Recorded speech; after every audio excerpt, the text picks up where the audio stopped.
Well, for a long time, of course, skiing has been a most popular winter sport, a most popular sport here in this country. But of late, the practice of mountain climbing has become quite popular, too, with a great many people. And we've asked a young man to drop by today and tell us a little bit about how the amateur can go about climbing a mountain. You've had quite a bit of experience, haven't you, Trevelyan Willard?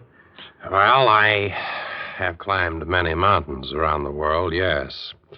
I would say, to start this brief interview, I know you don't have too much time, so I'll try to cover as much of it as possible. Uh-huh. You should dress warmly and have a pair of gloves. Well, of course, that would be understood by most everybody. How about other equipment? Now, as to ropes and spikes, things that you drive into the rocks and hooks and things. You want to carry that. You'll want to be sure you have food. You'll want to have ear laps, depending on what mountain you're climbing. Probably your fresh canteen of water. You'll want your water, yes. You'll want your food if you're going to be gone any length of time. I mentioned that, and you'll want your rope. You'll want your shoes with nails on them. All right. Now, when you get to your mountain, what's the first thing you do? To look up at the top and decide right then and there if you really want to go up there. I see. Is it better that you do your climbing alone or with some other people? I recommend that you go along with another person so that if you fall, he can probably try to catch you. Preferably someone who knows something about what they're doing. What's the highest mountain you've climbed in your experience? Well, it's actually called Robbins Hill. It's in Chelmsford, Massachusetts. It rises almost, about 80 feet above sea level. How long did that take you, Trevelyan? About 20 minutes. Uh-huh.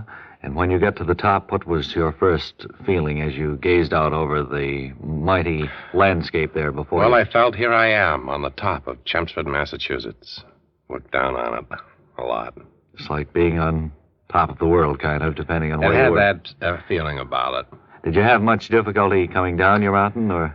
Well, it's as difficult coming down as it is going up. I don't know if you... Have you often heard that? Uh-huh. That's true. It's very, very true. It's as difficult coming down as it is going up. But there is a great deal of satisfaction once you know you've conquered something like that. All we mountain climbers have an answer when they say, well, why did you want to climb Robbins Hill? I wonder if for our listeners, if you'd give us the answer that you mountain climbers have. We say that it's just because it's there.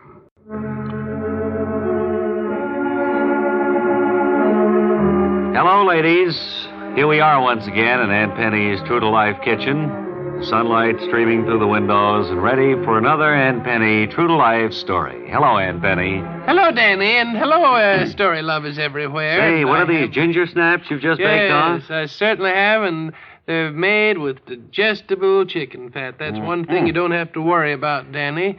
These are so thoroughly digestible, they set in your stomach like a half a dollar. Well, I certainly know that, Aunt Penny, and I'm sure all the ladies do. Everything you cook, bake, or fry should be fried. That's right, ladies. Nowadays, with the busy schedules that we all have, it's awfully nice to know that we can still enjoy fried foods and not worry about getting sick. Right-o, Aunt Penny. And good for all the family, too. Well, now, we're all dying to see what our true-to-life story is going to be about for today. Well, it's a story... I'm going to help myself to another one of these ginger snaps while you're telling your story, Do help yourself, Danny. There's one thing about them. They're digestible. You can eat them to your heart's content. Thanks to chicken fat, eh, Aunt Penny? That's right. You don't get sick from eating too much. All right, now to the story of Mr. and Mrs. Fred Hopkins of Big Stone, South Dakota. Mr. and Mrs. Fred Hopkins. Well, where does their story begin, Aunt Penny? Starts right in their home at Big Stone. They decided that they'd take a train, go to Fargo to visit their married daughter, Cora, who married a young man by the name of Luther Upjohn. Luther was a truck farmer, and they lived so many miles away that finally Mr. and Mrs. Fred Hopkins saved up enough money to take a train trip. Well, we find them standing there at Big Stone.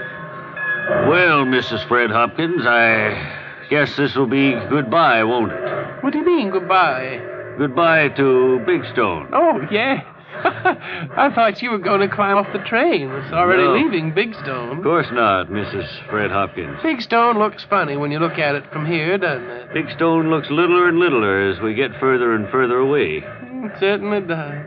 Just think, it's the first time we've ever been out of Big Stone. Say, did you think to pack my harmonica? Yes, it's in the big bag there. Oh, fine. I think that's back in the baggage car. I won't get it out right now to play it, but I might like a tune later. Are we going to go over the Yazoo City Bridge? I don't know which route this train takes. Could very well... Wait. Wait, Mrs. Fred Hopkins. What, Fred? Do you hear nothing? Why, this be a ghost train. We're moving and there's no sound. Come on, let's get out of here. Well, that's all I can tell you now, Danny. Goodness gracious, Aunt Penny, you can't stop the story there. Well, I have to stop it right there because of time limitations. Well, I want another one of these ginger snaps before I go. Well, you can have all you want because, you know, they're made with easily digested chicken fat. And won't you all join me again when I finish the story of Mr. and Mrs. Fred Hopkins at Big Stone? Aunt Penny's right, ladies. You be sure and join her next time for a continuation of her true-to-life story. Danny's right. So you be sure to join me the next time for a continuation of my story of Mr. and Mrs. Fred Hopkins. You take Aunt Penny's advice and be with us for the next episode of the story of Mr. and Mrs. Hopkins. You'll like it, ladies. You listen to Danny, I hope, because he's telling you that I'll be back with another episode of Mr. and Mrs. Fred Hopkins Real Soon. And this is Danny dry up. We have a group of gem collectors here in the studio today, and they are from all parts of the country, and they have parts of their collections with them. Who's the spokesman for the group? I'll speak up. Not that I am the spokesman, but I'll self-appoint myself as You're such. Wendell Pugh, is that right? Wendell Pugh. And what kind of gems do you collect, sir? Well, I collect opals. I collect your diamonds. I collect your emeralds. I collect your sapphires and so forth.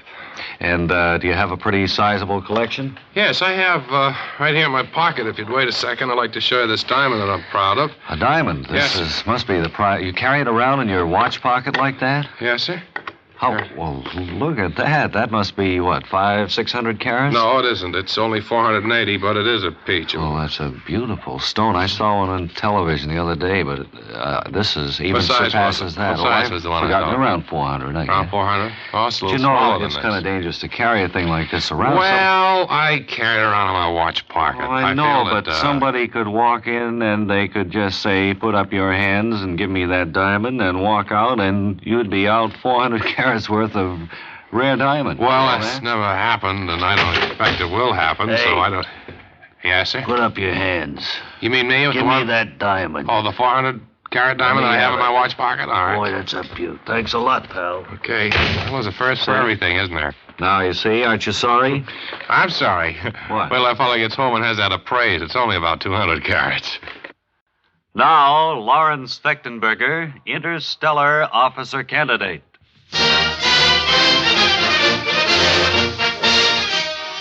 Lawrence Fechtenberger, interstellar officer candidate at the Space Academy, has been busily at work on a new spaceship in hopes of traveling to Neptune.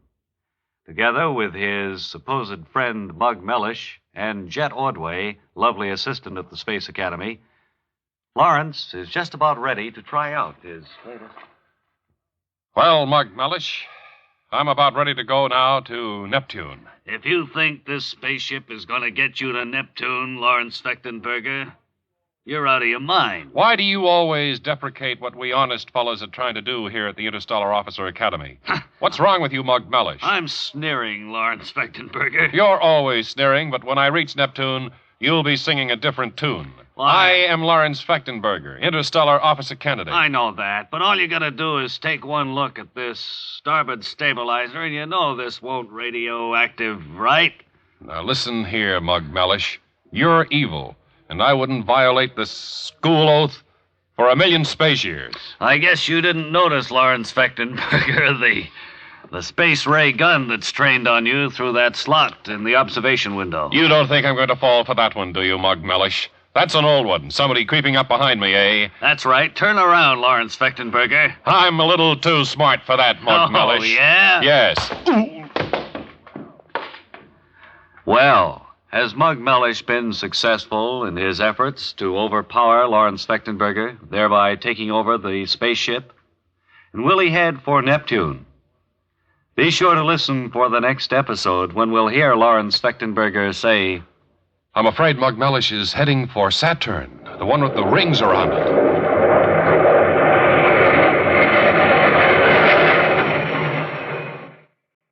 Now, shall we go over to the Gourmet Club?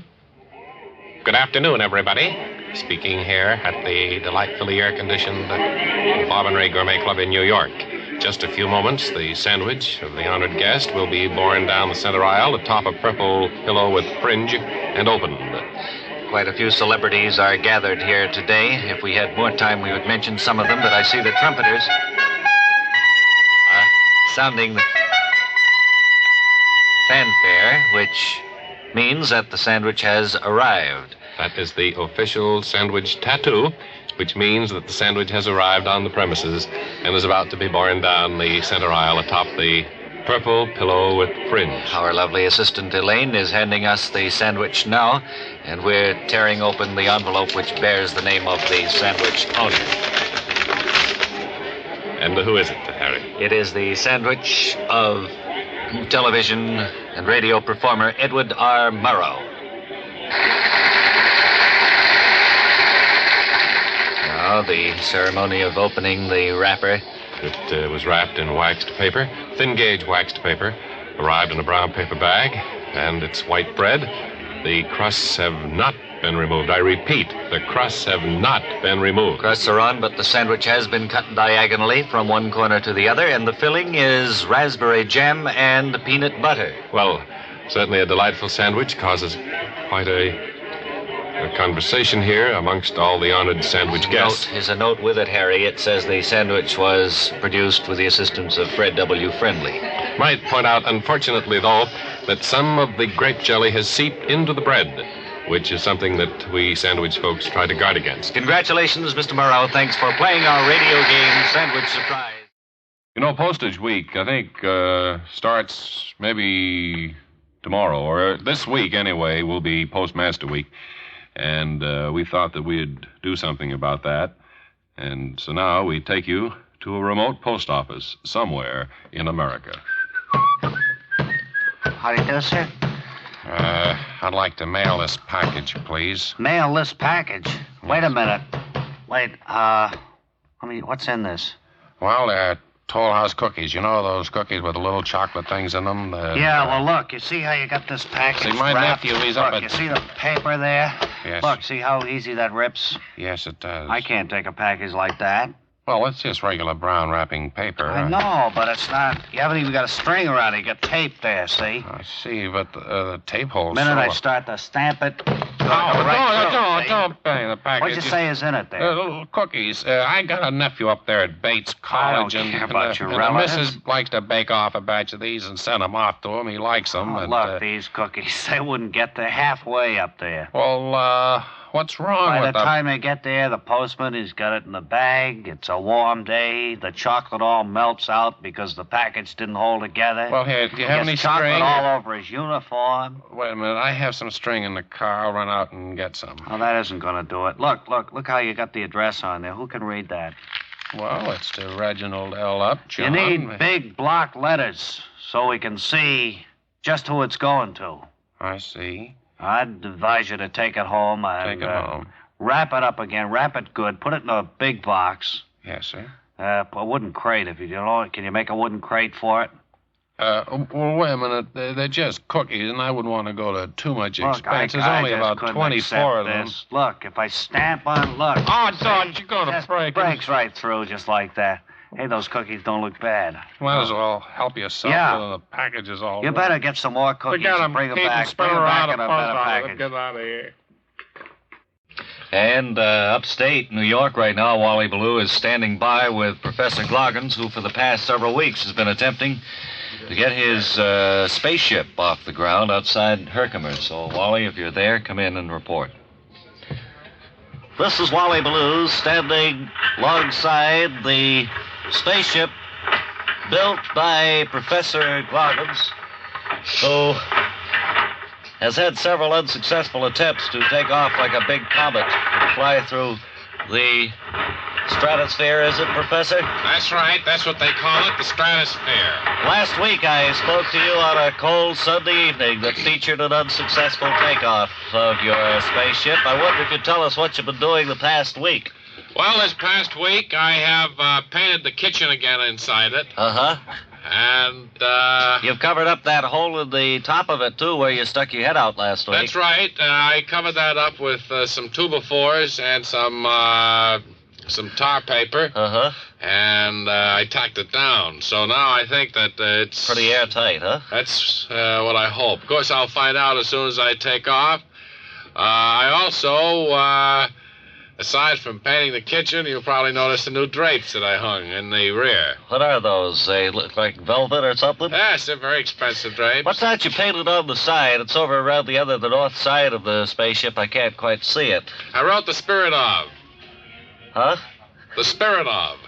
Of what? Well, I don't know yet, and I thought I'd wait until I got going and walk out. After I've been flying through space, I thought maybe I could go out someday. It'd take quite a while to get there. I thought I could go out and paint something on there. Because you just float there in space and stay right with the ship, is that right? Well, you keep going somewhere, though. Don't you Tell worry me about this. that. You're still planning on heading for the moon, and how much supplies have you got aboard? The way of food, stuff like that. Well, I have 4 sandwiches, and I have 2 quarts of milk. Saw a big pan full of apple brown Betty you were taking in there, too. That's right. My wife insists I take some of that. Well, what do you say we start up the powerful motors and see if this will be a little more successful? All right. I gotta crank this thing if you'll stand back there now. You don't have the fuse there anymore. No, that was impractical.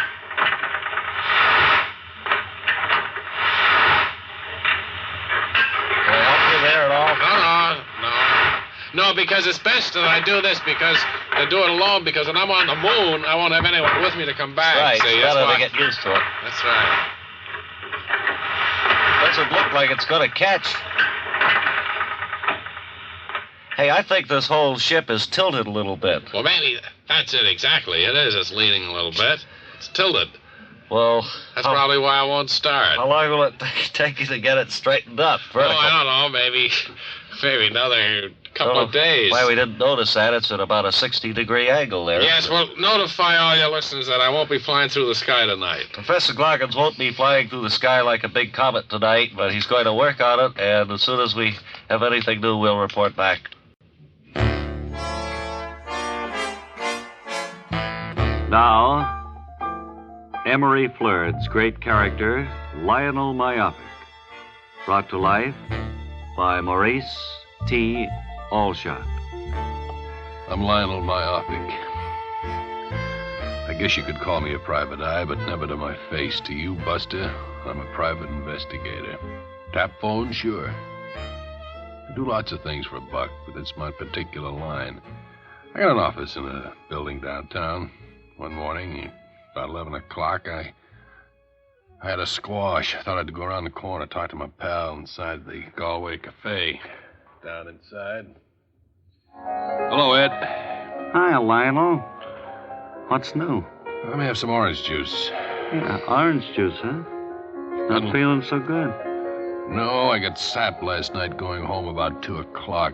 Sapped, huh? Somebody sneaked up and whopped you one. I was walking silently down the street. Wham. I was chasing that big blonde, you know. Funny how those things always happen to you, Lionel. I never seen a bait of it. Never seen anybody else in the same kind of jams you get into. Eddie Cannon, will ya? Told you I didn't feel well. Okay. Don't get mad, Lionel. Who's the figure down at the bar there? Oh, her? Yeah. That's Helen. She come in here often? Yeah, every day. Who is she? I don't know. Just comes in, has a cup of coffee, leaves. Who's the fellow that just came in? He's up this end of the bar. Oh, him? Shuffling cards, yeah. That's Dude. I'd like to talk with him a second. Hey, Dude. Fellow, I want to talk to you. Dude? Yeah? I don't know you, but you're going to get to know me. Put them cards away. Hey, just a minute, Buster. What do you think this is? Oh! Well, I knew this was going to be another day like that. If the dude hung one on me, boy, I'm telling you, that peep would last a week. When I came to, I said to Eddie, where did dude go? He stepped out, Lionel. Want another aspirin? Where'd the figure go? He's still down there. Oh, couldn't see very well. It was Boy, my he orange really juice. hit you real good there. I liked the way you stepped in. Helped me out, Ed. I didn't do a thing, Lionel. I'll say you didn't. Why, you... Oh! Eddie, for a little guy, packed an awful wallop. It's the last time I was going to tangle with him. I think I've learned my lesson. I went back to the office, checked in, told my girl that I was going away for a week. You've been listening to Stuart L. Alshot, appearing in Clement Flird's production of Lionel Myopic, Private Eye. I'll like to tell you all right now that we've invited all the neighborhood kids here around the studios in Hollywood to come in as Uncle Bob and Uncle Ray present another one of their famous cartoons for them. We didn't know whether they got an opportunity to see cartoons as frequently as we do back east, and we brought one out that evidently hasn't been seen. There's one little thing here, kids. Because of the size of the studio and the place where the projector is situated, we'll have to, unfortunately, turn our backs That's on right. you. Now, back east, this has run into problems for us at different times, but I know you kids are going to behave, aren't you? You will, won't you now? Okay, Uncle Bob, let's start the projector. Right on, Uncle Ray. Here it goes. Oh, boy. It's a Coco cartoon. There's Mr. Fleischer taking a nap. Now, Mr. Fleischer's made a big mistake. He left the top off the inkwell. And sure enough, up comes Coco right up out of that inkwell. And he's jumping out and running. Who did that? Which one of you did that? All right, kids, now remember what we said. We're serious. We have to have our backs toward you, and we want you real quiet and behaved, okay? Now, Coco is going out the window, and he's running down the street in his clown suit. Look at that big... Oh, it's a big ice truck, and it's parked in front of that big house. And he's climbing up onto the truck. And... Look out, Ray. Look. Oh, all right. Now, who did that? Look. Which one of you did that? Now, look, Uncle Bob and Uncle Ray don't have to do this. We did this as a favor to you. We brought the projector and everything all the way out. All the way out to California, and then you kids treat us like that. Now, that... Okay, All right, that does it. I'll turn it on. Stop it. Stop. Stop it. I've got it. No more cartoon. Okay, now, mothers, from now on, don't send your kids in unless they're over 21. We just cannot put up with this stuff. Pack our films and go back. Gee whiz. Here is the moment we've been waiting for when we return to our good friends Claude and Clyde, the genial hosts at the Bob and Ray newly refurbished Gourmet Club crosstown. Come in, Claude and Clyde. Good evening, everybody. A pleasant, warm hello to you all. Pete, I do beg your pardon. People are just being seated here now. There we are. Can you see all right? At the Gourmet Club. The entertainment is going on now. It's a dance act. Maybe we'll pause briefly to hear the act out. You might say it's a beautiful line of chorus girls, Claude. You're not whistling Dixie. No, they're lovely. They're charming. A new addition to the club entertainment. And there they go, dancing off into the wings. Looking about the Bob and Ray Gourmet Club, we notice several prominent people here. I see Larry Belafonte, Larry Yogi Berra at table 12. Isn't that Larry Gray, the disc jockey over there? I believe so. And Larry James, the famous trumpeter. Walter Larry Cronkite is present at the Gourmet Club this evening. Along with the lovely Wendy Larry is here. Two prominent motion picture stars, Larry Cooper and Larry Grant, are seated at table 23. Larry Babbitt, the former singer, is here also, along with Larry Parks. And everyone seems to be enjoying... I might point out that the heirs of D.H. Larry are here present, he of the famous author. Wonderful. But now the doors at the rear of the hall are swinging open, and the purple knickerbockered pages will be bringing the sandwich of a famous person here to the dais.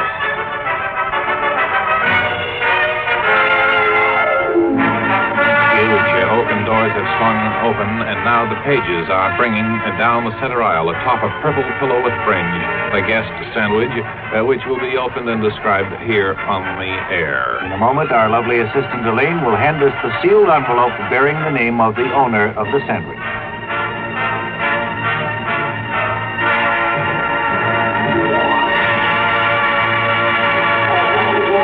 Thank you. There's very much.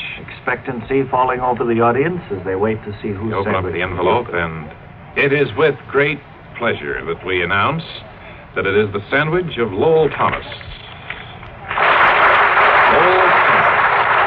And opening it now. There's a note pinned to it. And it says, to whom it may concern, I'm not too happy about having my sandwich opened in public. Certainly a great honor for Mr. Thomas, and we find that... Having it described over the radio.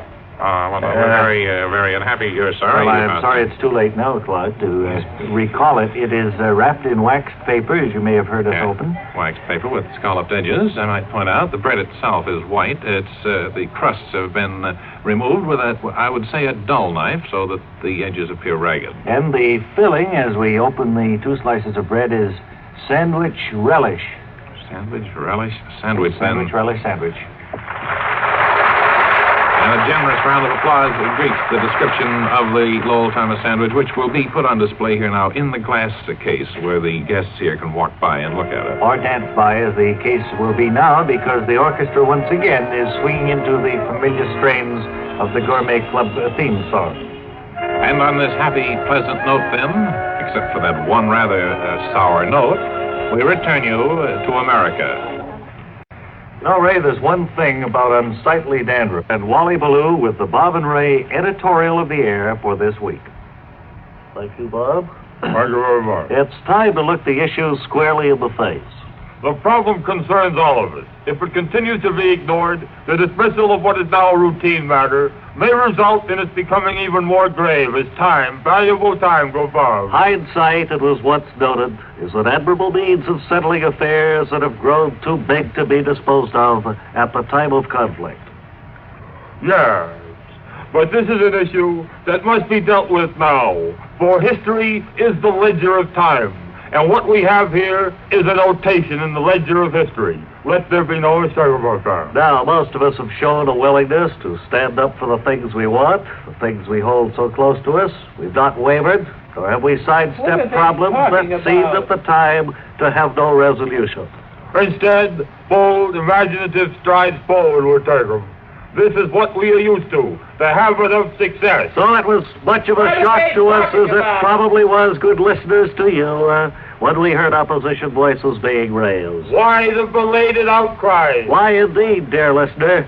Why do they oppose us now? Why do they choose this particular time to make themselves heard? And why we must ask ourselves, at this moment in our affairs, do they want this issue tabled? We cannot agree with what Rachel once said about Wesley Webster and Wally Ballou with this week's Bob and Ray editorial of the air.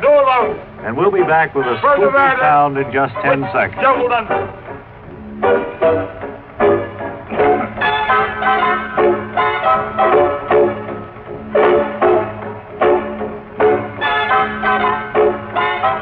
And now here's a spooky sound for you.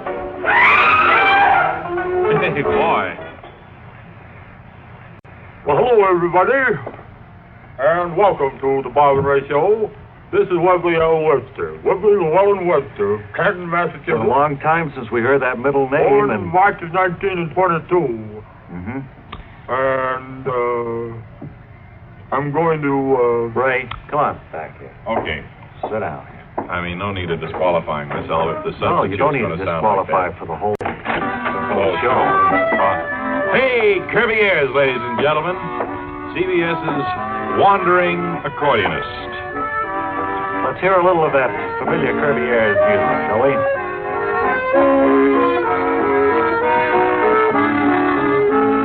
It's kind of filler kind of music. Kirby used to be on the ferry that used to ply the Hudson River from about 42nd Street over to, what's that? Weehawken. Weehawken, that's right. And he caught on here right after the ferry sunk. And everyone chipped in, bought him a new squeeze box, and he is gone. He's been keeping out of shows lately, though. This is the only one he walks in on. Well, this is the only show where he can walk in on without getting into serious trouble. We don't have anything formalized, like, say, one of those daytime dramatic shows or a newscast.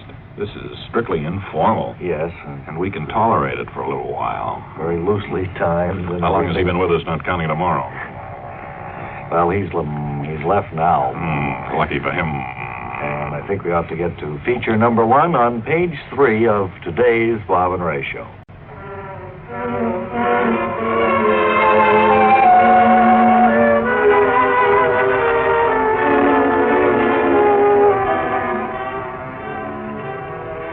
My name is Dr. Fred B. Stoll.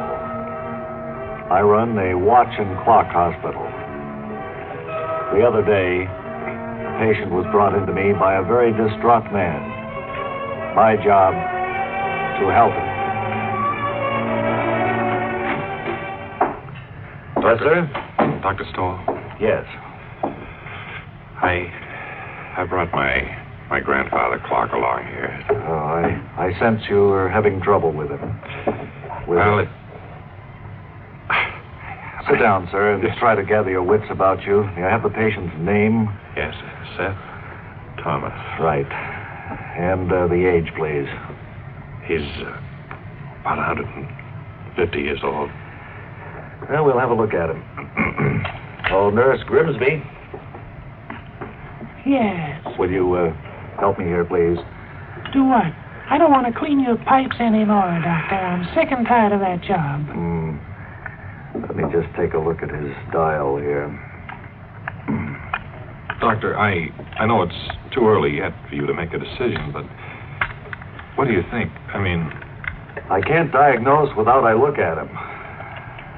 You didn't take too much English at medical school, did you, Doctor? No, I skipped that. I was more interested in chronometry. Nurse, I think we'll have to operate here. Oh, not again, Doctor. Looks like a bum ticker to me. Bring the patient into the workroom. Yes, Doctor. Hand me that mainspring, please. Mainspring.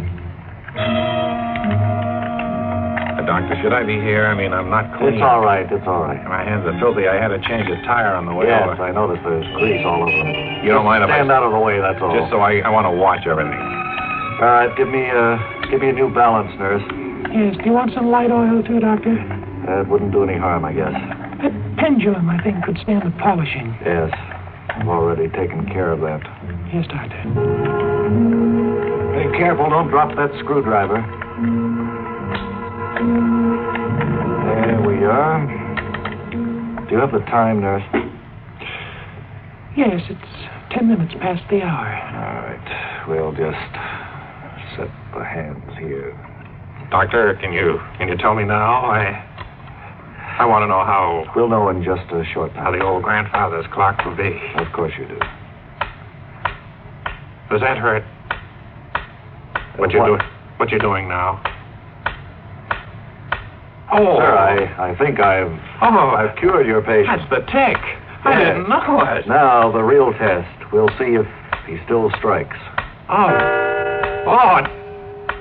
Doctor. We've done it again, Nurse Grimsby, and, sir... Oh, I'm so happy for you, sir. I pronounce your patient cured. Oh.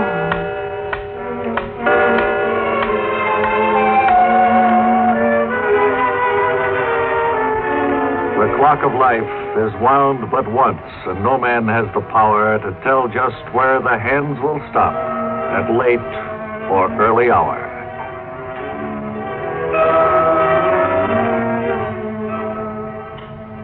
Good.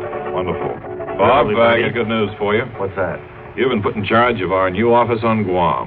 Hey, when do I leave? I think week Tuesday. Well, is there much activity out there? Not too much. By that I mean, There's not too much radio action going on out there. However, there's a lot of book work to be done. Sure. Keep in touch, you hear? I'm good at figures. Good. I'll leave right now, I guess. No. We haven't finished the show anyway. Here we are starting a brand new week. I think it's a week Tuesday you leave. Oh, okay. Well, that gives me a few days to pack. All right. We've had a lot of mail and phone calls for the fact that last Thursday we announced that Friday would have the Gourmet Club. We will go over there today. They had a little fire, I think, and prevented us from visiting on Friday. We'll definitely go there today. Before we do, we have a guest in our studio we thought you might be interested in meeting. A gentleman who weighs quite a bit. Just how much is it, sir? I weigh 245 pounds, but I've taken a little weight off. Bob, I used to weigh 280 pounds. So that we may become better acquainted and our audience may visualize you a little better, could we have your name before we start? Yes, Roger Ace Renadio. Roger, you have the unfortunate distinction of being a gentleman who was turned down for rather an important job. Yes, is that right? I was one of the astronauts that was turned down by the government. Of course, there were quite a few considered before the final 7. Well, we went through quite a test, and they examined us closely, both mentally and physically, and of course my weight threw me out. I weighed almost 300 pounds at the time of the interview. Could you give us any of the other reasons why you were turned down? Take a little off the payload eventually. Sure. They had to, but go on, I'm sorry. Were there any other reasons why you, in particular, were cast aside? Of course, they never give you a reason for turning it down. They just send you a note. Thank you for your interest. And you did want to become an astronaut? Was that? I did. I submitted an application. And they invited me down and ran us through some tests. For instance, they asked me, do I like to travel? And I don't, oddly enough. I never have. I can't sleep well in a hotel or on a train. No. But if I'm not in my own Betty Bye-Bye, I don't close an eye all night. Well, of course, that would make you a little bit unfit for this kind of thing because an astronaut will be traveling quite a number of miles, I would think. Yes. What other questions? Are you normally fairly even-tempered? You keep calm under? Well, they brought that up. For instance, they'd ask you questions like, do you get upset easily? Do you fly off the handle? Do you have a hot temper? Are you known as a hothead? No. But then I don't brook any nonsense, you know? Well, it's fresh. I mean, I really let them have it. Way. I haven't said anything to upset you. Well, I'm not mad at you. I'm just explaining. Oh, you kind of flared up there a little bit. Yeah. They asked me... you kind of flew off the handle briefly just now, you see. Did you do that when they asked you if you... You always irritate people like this, buddy. I'm not trying to irritate you, Larry. Larry, my name is Roger. Roger. I'm only trying to... bring out some of the facts. I'd sure like to be in a spaceship with you on a trip to the moon, buddy. See, you could come home in pieces, I'll tell you that right now. See, now they wouldn't want you to float in space for eternity. Yeah, well, they wouldn't want you to... Put the way out of this joint. Now, don't leave, we're not through. It ain't no leave. We want to talk some more with you about your hobbies, what kind of... All right. Well, I like to read. They asked me my reading habits. What do you read, Roger? Mad Magazine, Joe Palooka I like very much. Things like that. Comics. Actually, of course, intelligence is a great factor in the selection of anyone for an important role, such as the astronaut will play. Are you actually smart? By that I mean... You're asking me about my intelligence quotient, my IQ. Well, that and your general knowledge of things. I wouldn't say I was particularly brilliant. I always stood in the lower sixth of the class. Where I like to stay, you know? Well, don't try don't try to read anything into that, buddy. I'm not trying to read anything in. Well, right? No, it doesn't. Okay. But, boy, I think you have kind of a temper there. I think you fly off a little too easily. See, we've just been conducting a very... You didn't even volunteer to go out. I didn't want to go. I had no reason to go. Well, then the pot's not calling the pan, or who's calling me? Let me out of here. Will you go in the door, please? This way, sir. You've been a wonderful interview, you big slob. Oh, man, was he touchy. Oh, he's dreadful. He's one of the worst people you've ever had up here. Speak to the screening department about these people, I guess. But now, here is a brief transcribed message from Deputy Sheriff Jake Dawkins of Prauline, Georgia. Evening, folks. Now, this is your buddy, Deputy Jake, with a word for all you motorists. Now, anytime you find you're driving through Prauline, be sure you really tear through the town. Now, we like drivers to floorboard their way right smack dab down Main Street. Now, I'll tell you why we like that. See, the land around here is too flinty to plant. Now, industry wouldn't touch us with a with a 10-foot pole. Kind of hard to make a buck. Was, that is, until the town decided to go into the speed trap business. Now we pull 20, 30 cars a day. Making out right good, too. Deputy Jake here saying, anytime you're heading our way, you try some of our praline hospitality, you hear? Night. Thanks, Deputy Jake. We'll remember to take the back road. Otherwise, we might just advise the Bob and Ray audience that no matter where, drive with care. Well, I think they probably know that without reminding them, don't you? Bunch of know-it-alls, that's what they are. Wally Ballou and Naughty Skirmahorn today are, what's the golf course, Bob? They're out at the Falderall Country Club in New Jersey. For the 95th annual Flubbers Open. And he's standing by there at the 18th hole as the last twosome are coming in. Come in, please, Wally Ballou. Adios, Wally Ballou, standing at the 19th green here at the Falderall Country Club, where the 95th Flubbers Open is coming to climax. Hooker Fenster and Rapid Ralph McClear are the two finalists. I believe they're tied at 72, and Hooker probably will be the first one. Hey, you the mic, will you clam up, please? We're broadcasting, Trying to line up a putt. Hooker is trying to line up his putt. He lies about 8 feet from the pin, while Rapid Ralph... Please, watch it. I'll have to be quiet now while he takes his time lining up the shot. I'll explain it after. He's taking a great deal of time, measuring, thinking about... What is Now there's a helicopter overhead that seems to be approaching, taking some sort of motion picture of this exciting event. Right over Hooker at the moment. Hey, will you get out of here with the whirly bird? I'm trying to putt. Hooker is... If I get in here on a birdie, I got it. calling up to the pilot. Come on, will you? Trying to shoo him off, much in the manner that he would try to shoo a mosquito off his neck. Now the plane is... Please, will you? I believe he's about ready to make his putt, the one which will count so much in this, the final round of the... And here he goes. Well, he hesitated there, and the ball went about 3 feet to the right of... Oh, well, that the pin. bird came right down and flew right in front of me. I can't... I can't... Now I'm going to call in Artie Skirmahorn, who is back by the rough to the left of the pin, and he is following Rapid Ralph McClear. And, Artie, can you hear me back there? Yes, I can hear you very well, Wally. Yes, he is in the rough, and he will have to get out of here on I would estimate, a 7-iron shot Would you to, be quiet, please? This is a very important shot for me. Yeah. Just stand back. Right. He'll have to get out of here with a 7-iron shot if he wants to birdie this hole. Just a little bit. Now, he is, as you know, one under par at this point. So if he birdies here, he's got a wonderful opportunity to... You're going to be quiet now? Don, come on. Okay. Oh, watch it.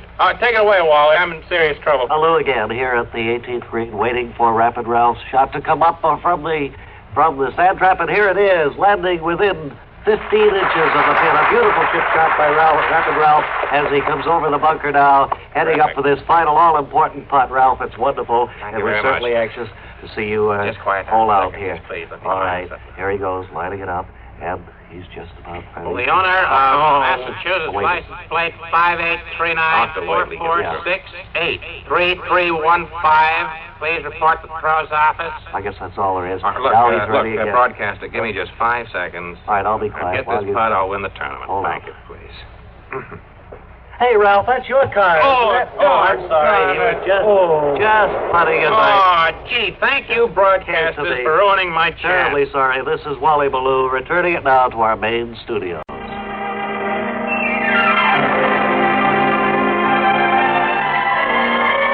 This is Project Farsight.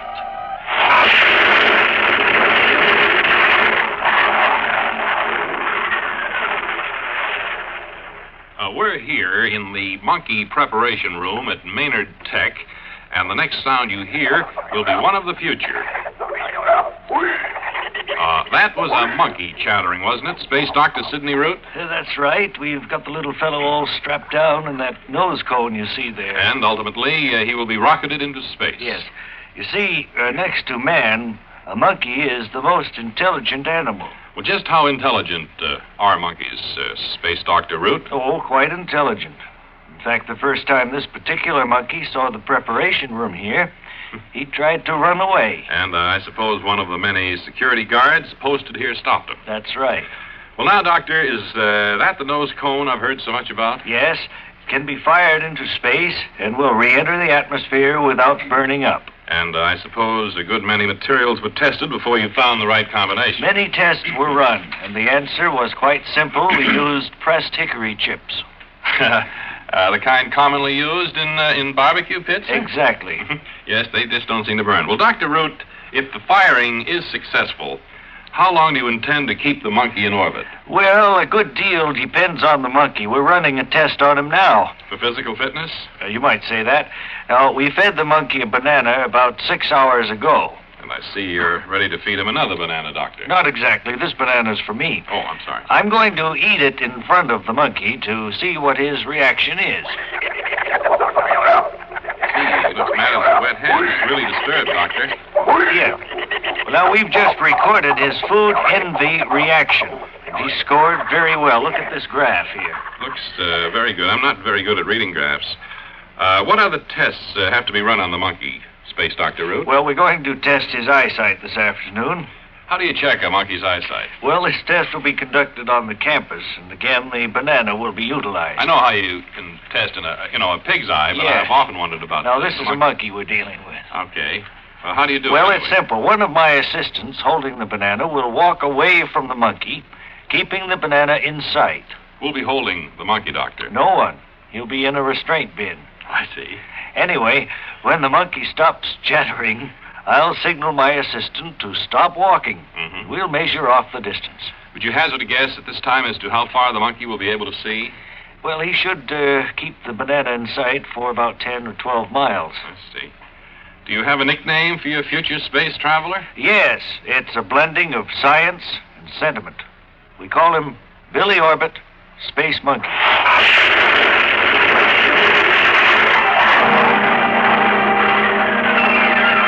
Oh, hey, here's the coffee man. Hey.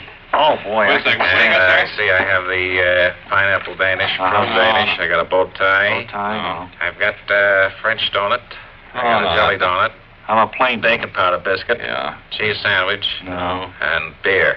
No, I guess not. No, not this time of day, I don't think. Well, so long. So long. See you again around, yeah. It's my fault. It's my fault. I made him look around. I'm sorry. Well, that table shouldn't be right in front of the door there either. Oh, hey, I think that's the... Yes, we have arranged, ladies and gentlemen, once again, to... would you pick that up and tell... Tell them to hang on, will you, Webb? Yeah, okay. Hello. We've arranged once Hang again... on just a second. I'm introducing you now, Thurber. To present the telephonic stories of our Chicago correspondent, Thurber Whitechapel, speaking from his home and recalling stories, exciting ones, adventure stories, which we could only hear by way of radio. Thurber, are you there? This is Bob, and welcome back to our show. I think it was in June of 1911. Oh, he's already in the midst of a story, ladies and gentlemen. Try to catch up with it. Well, I had an uncle who, for many, many years, was on, at that time, they had a volunteer fire department there. And he had this white horse, and he used to look out in the back pasture of an evening, and he could see that old white horse down. You remember where the apple orchard used to be? Thurber, if I might interrupt just a moment. Right in there, you're falling into the rut. Small little brook that used to run by, and in the springtime, when the thaws would come, there'd be a small freshet. Yes. But over back of there, lived I think their name was Robinson. You remember the oldest girl went off to California. I'm not familiar with the family, but could you get to the crux of the story? In California, I had a letter from her. Let's see, this is about 2.5 years ago. Yeah. She tells me a very, very interesting thing. You're getting off the subject. Walnuts. She raises walnuts out there. Sure. Well, she and her husband, I understand they have 3 children now. This One of them Thurber goes to Whitechapel, school ladies and here in gentlemen. the East, in the Midwest, I think. Right. And he wrote me a note saying that he hoped when he got out of school That he wanted to go into the missile work. He scientifically inclined. We wanted to get back to the story of the fire engines and the fire horses of the old days and one of the exciting... I answered the kid. I gave him the best advice I could. I told him that if he wanted to stay with science, that mathematics would be very important. I'm afraid that... So, I got out this old mathematic book. You remember where the bookcase used to be there in the hall? Yes. I've well, we seen his moved hall, it. ladies and we gentlemen. moved it about 4 weeks ago. I tell you what, we'll talk to Thurber after we leave the air tonight and explain to them that the stories have to be a little bit more succinct. I think Is that the word I want? Yeah, because, yeah, because he goes into too much detail. And one thing he has is words.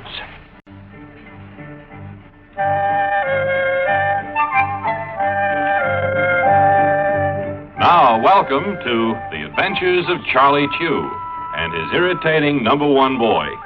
Today's episode is entitled The Kidnapping of William Snyder.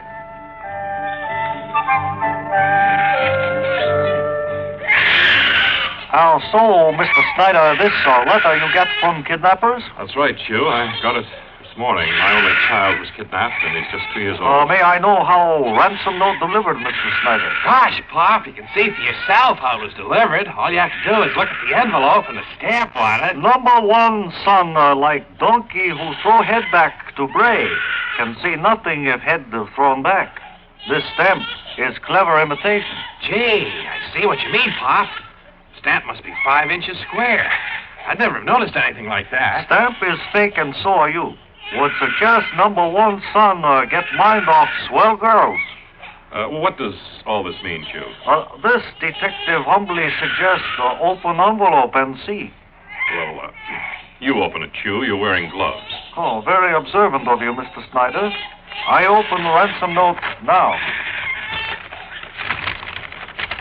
Gosh, Pop, you got it open. Opening envelope like eating soft-scented candy. Not as hard as it looks. What does the ransom note say, Chew? I read, if you want to see your son William again, leave $12,000 on top of stump at Post Road and Burlingame Street. I mean business. Gosh, Pop, there's no signature on it. Which mean writer of ransom note, no amateur. Mr. Snyder, you have money to pay kidnapper? I don't have $12,000, Chew. The boy's uncle, James Venable Snyder, does. I'll call him. Suggest you put phone down, Snyder. Call not be necessary. I don't know what you mean, Chew. Mr. Snyder, when you get letter in mail, how you know it ransom note before you open it? Suggest you could not know unless you write ransom note yourself. Number one son, stop him with flying tackle. I got him, Pop. Gee, Pop, I never thought of what you just thought of. I know that, number one sap. You see, Snyder devised intricate plan to get $12,000 from boy's uncle, James Venable Snyder. And I would have got it too, Chew. Where else did I slip up? Your son William never kidnapped. How'd you know that, Chew? I observed your son through window in sandbox, crying. You come with me now, Snyder. Gosh, just one thing I don't understand, Pop. Why did Snyder hire a detective as smart as you? Because Snyder hear rumor I would let you handle case. Gosh, Pop, it's lucky I didn't. You said it.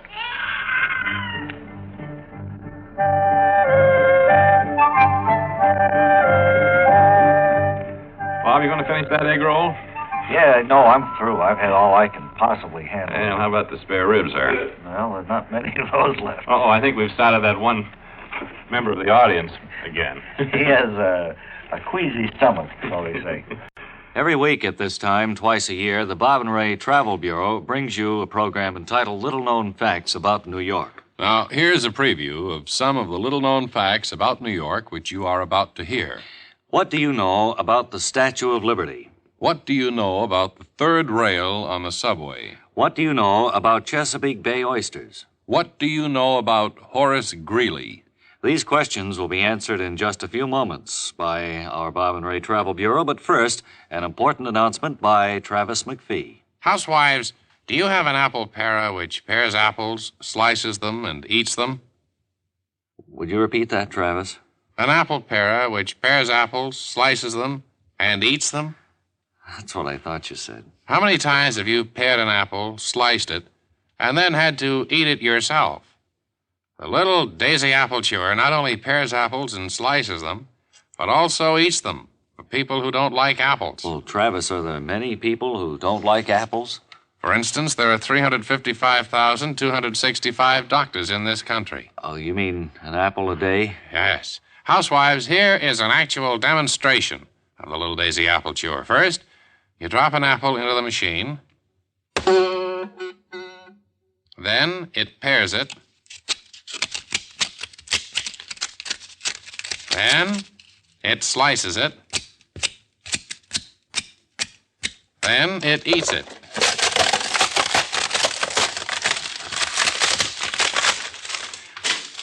Then you take an orange, peel it, and eat it.